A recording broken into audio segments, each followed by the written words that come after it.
Keep one foot in this world. Do not draw attention to yourself. If they realize you are not one of them, they will come for your physical body in this world. Are you ready? Yeah. I don't know what I'm ready for. Okay.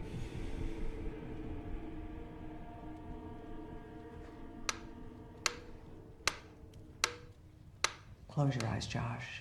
Take a deep breath and relax. With each breath, let the life around you fade into the background.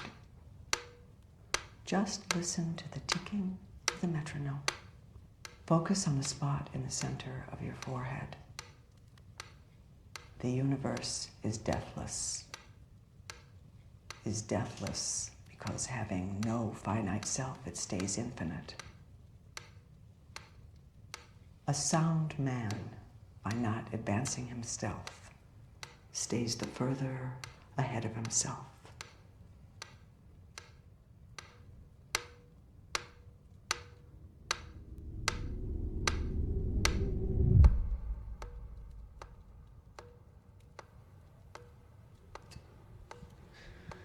It's useless.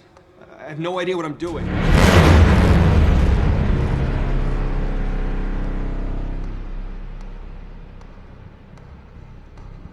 Now head outside. Let my voice be your guide. Keep a steady stride. Into the further you go.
Yo, what's up, film enthusiasts, and welcome back to another review. I just got done watching Insidious The Red Door, and here's my honest and spoiler-free review.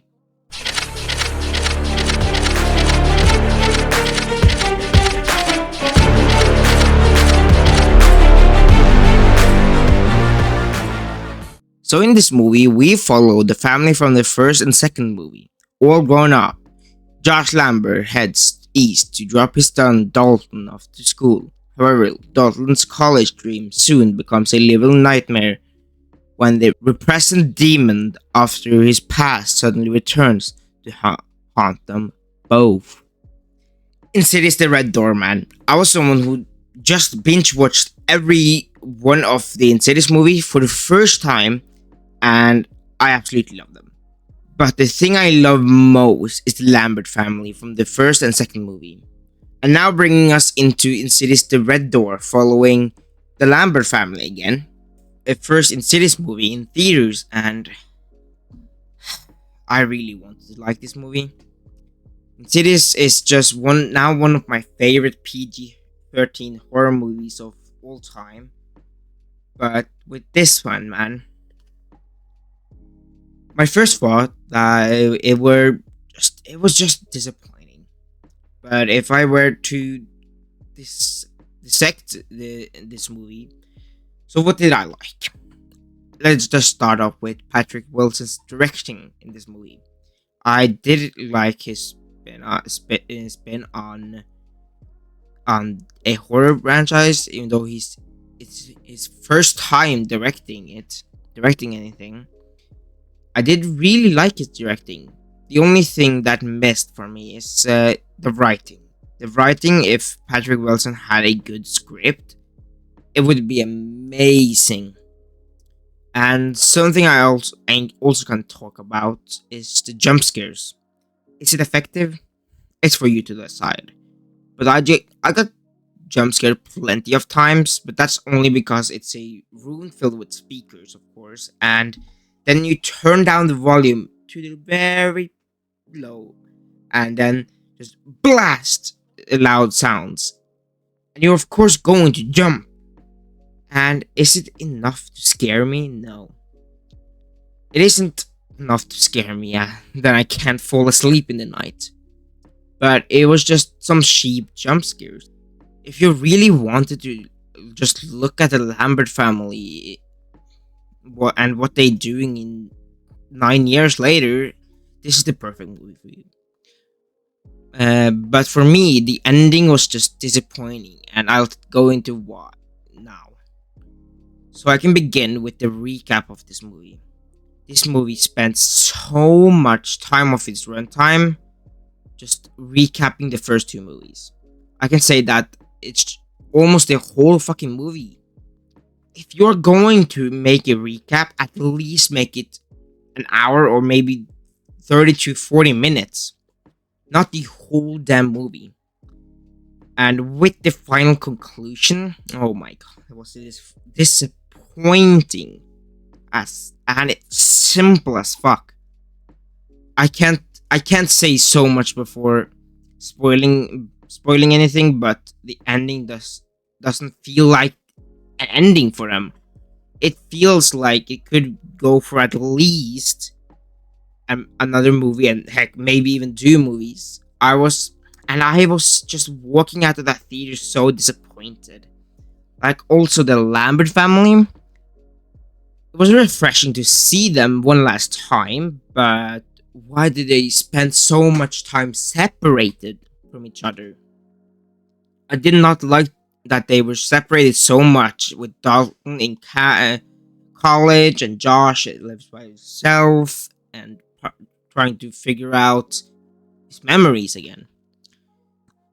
I wish that we could see them spend more time with each other. And I would love to see their family dynamic, but in this movie, spends 70 and 80% just apart from each other, discovering their suppressed memories that they lost in Insidious Chapter 2. I was so looking forward to seeing the red-faced demon again, but what the hell, man. The red-faced demon almost has no screen time, and it's like, my best guess is probably like 5 minutes.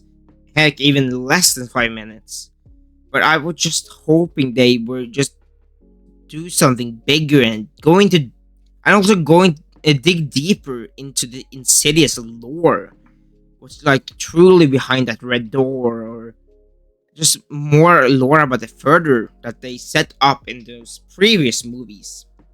It gives us, and this movie just gives us no lore whatsoever. It's just something happens to them and that's it. No more lore or anything. And then we go down to the ending and third act.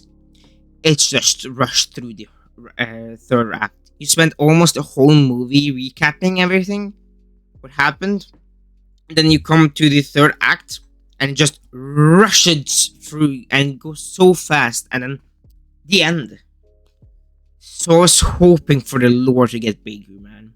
In the past four movies, we have just barely scratched the surface of the further, and for me, this time around, it's the worst Insidious movie I've watched, and they could have just done so much more, but they played it so safe, and it just gets so boring, and you want this movie to end.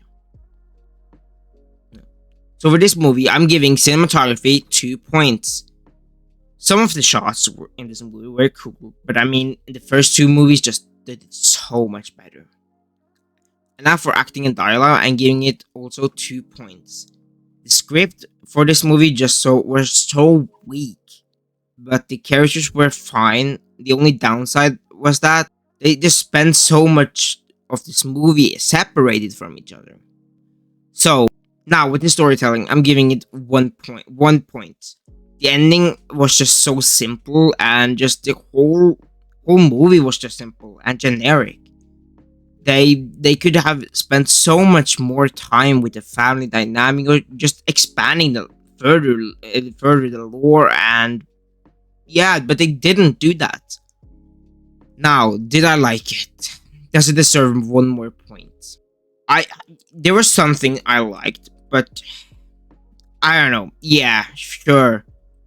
It does deserve 1 more point. But it was just so disappointing, but it was a bit fun, and with this jump scare that, and some of the jump scares that actually got me.